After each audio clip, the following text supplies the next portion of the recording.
And segundo, Jordan's going to keep you awake. Hey guys, if you guys find a piece of paper, your Zoom ticket, dale la mano izquierda o la mano derecha. No, pues ella se sector, yo no vi nada ahí. Those guys just came. When you guys said that,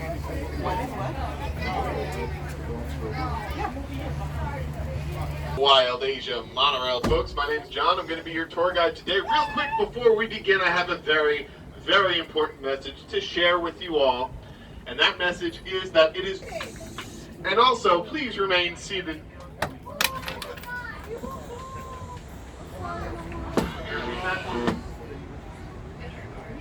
Arms, legs, hooves, horns, hands, and your heads inside the train. If you need to reach me in case of emergency, you can call me, beat me if you need to reach me, using the intercom that's located directly to the left of the door from which you just entered. And now we can begin our safari through the sky. The Bronx Zoo is home to the Wildlife Conservation Society. That's the WCS for short. The WCS has eco-guards and field scientists that work all around the world to conserve and protect wildlife and wild places. We're going to see many examples of their work throughout the tours. We encounter animals from all over the continent of Asia. Coming up here in the Kanha Meadow, look to your left and you're going to see a whole lot of peafowl. Just like they fly freely around the zoo, they do that around the tour as well. Males are the peacocks, peahens are the females. Peahens are the Ven acá, pues females. te vas a ir parada. The males are the ones with the colorful feathers, and they use those feathers to attract mates. Once they find a mate for the season, they're going to shed those feathers and regrow them next year when the process begins again. Now, folks, over here to my left, for those of you in the back, just look straight ahead. Those deer are the Bactrian deer. They've got that light pale brown color. Bactrian deer are relatively new to our Kanha Meadow family, being introduced this year. Males have antlers on their heads, females do not, and they are native to the deserts of the Middle East, specifically around Afghanistan. And folks, let's hear from one of our zookeepers. She's going to tell you a little bit more about the other animals that live in this field. And remember their names, we're going to see them later. Farmers in I'm Jonathan. WCS, the rhino. Hi, my name is Michelle. I'm part of the Wild Asia Keeper team. We call this area Kanha Meadow, where we care for about 40 Barasingha deer, 15 axis deer, 10 black buck, and a pair of muntjac. We start our day by checking on all the animals, making sure they are healthy, behaving normally, and safe. Sometimes, fawns and calves are born overnight. Newborns are given a neonatal exam, which includes weighing, vaccination, and tagging for identification purposes. While the animals are in the meadow, we prepare their nighttime holding areas so that they have a safe and clean place to spend the night. Okay, folks, you're going to want to start to look to your right-hand side. You're going to see a whole lot of trees, a whole lot of leaves, and a whole lot of vegetation. But beyond the vegetation, we have a very special species of horse. These are Mongolian wild horses, also known as Schwarzenegger horse. Mongolian wild horses are a very special species of horse for many reasons, chief among which being that they were once considered extinct in the wild. And when an animal is extinct in the wild, that means they no longer exist in the wild. So for decades, the only place you could find a Mongolian wild horse was in a zoo in either North America or Asia.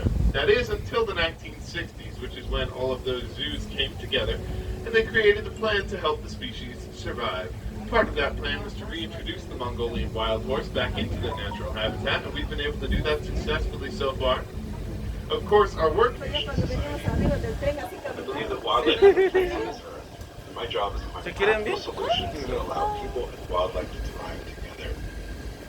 Zoologico's horse went extinct in the wild in the 1960s.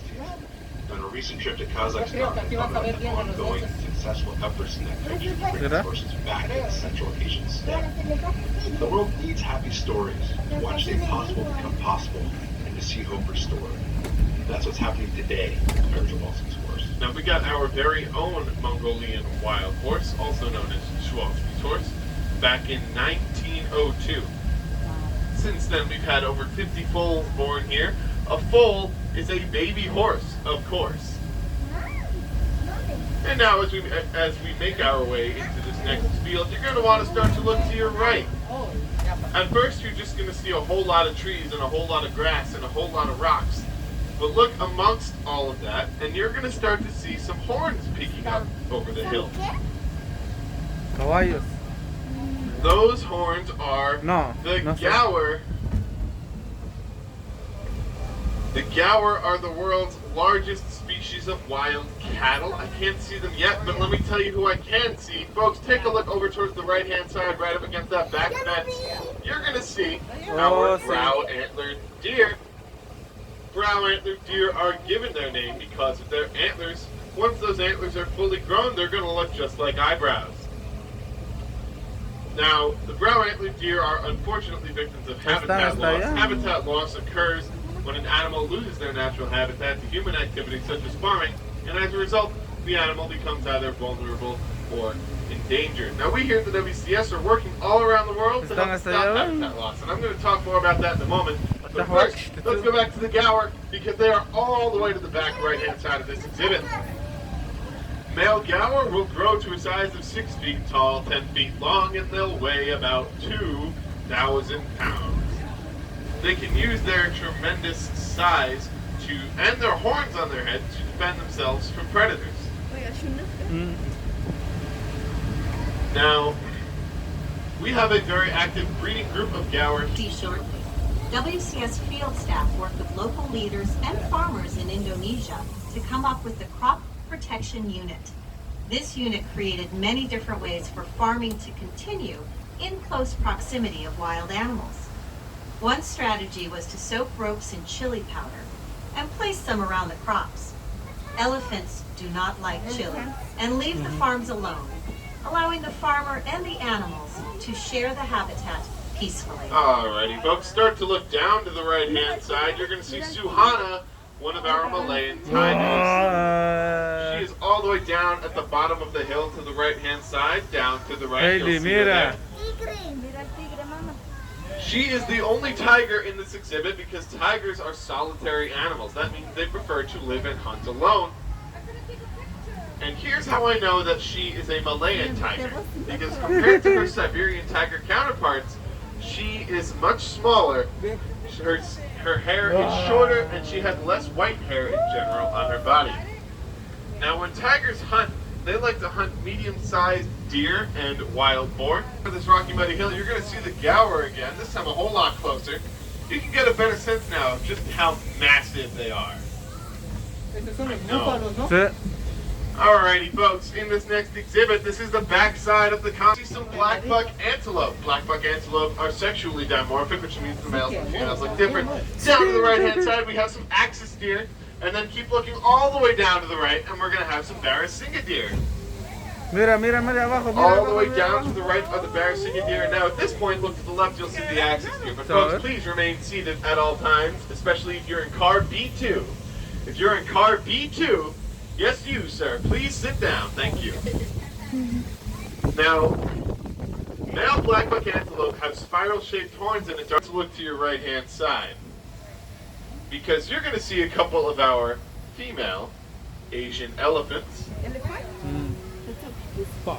We're going to have Happy. She's going to be closer to us, and then Patty is just a little bit further away. Take a look to the right-hand side, and you will see them. You don't need to stand up because they are some of the world's largest land. Tan grande. Remember, Happy is the one that is closest to us. Dos. Look at them locking trunks. Oh, this is so ese sí está grande. They are both females.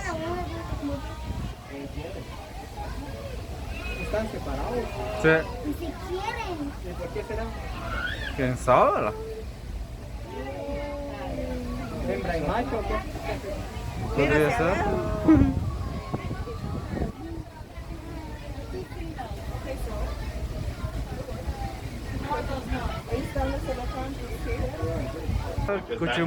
That is rhinoceronte. Very, very lucky that we all got to see that. Now, right in front of us, we have one of our Indian rhinos. Her name is Callie.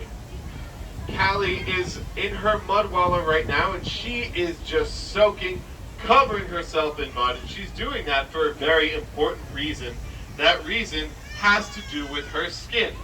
rhino skin is incredibly sensitive to the sun and to insects. So, in order to help deal with that, they create the Hallie is sitting in right now. That one was created by the Indian rhinos that live in this exhibit.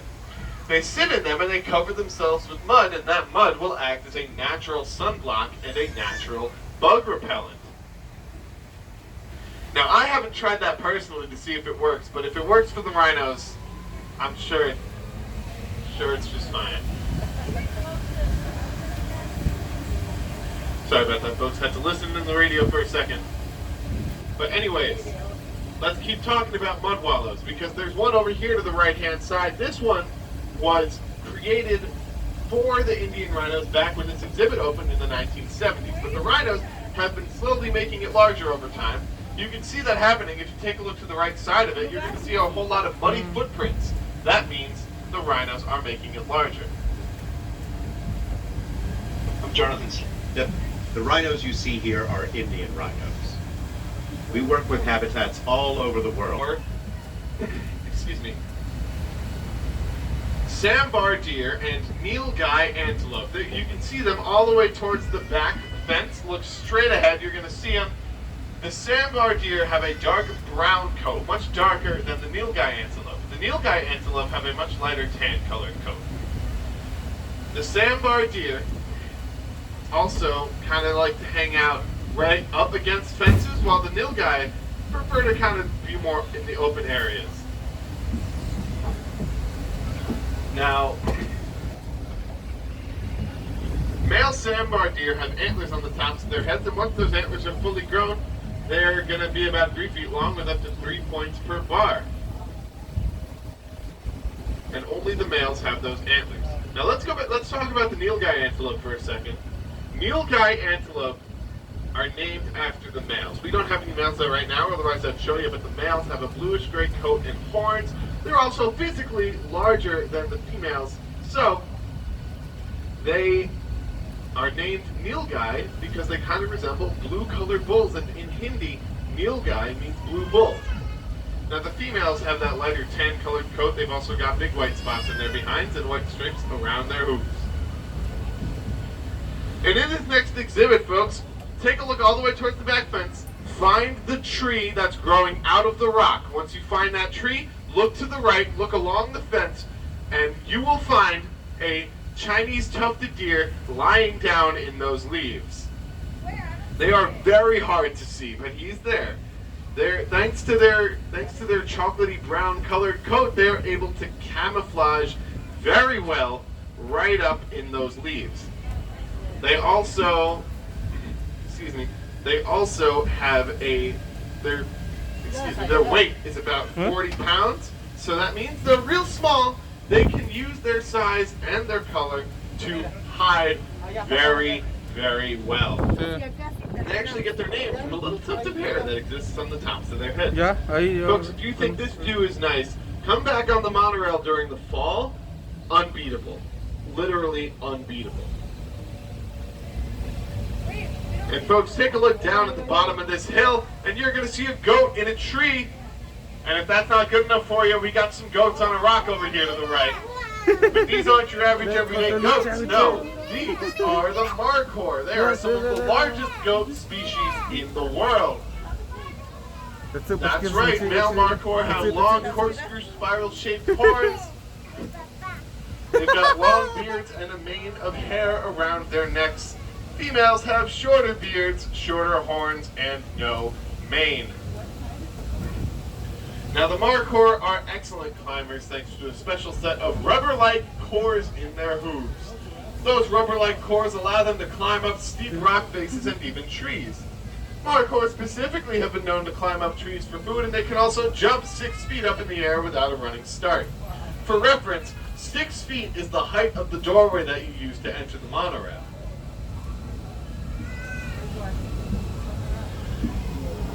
And now, folks, you're going to want to take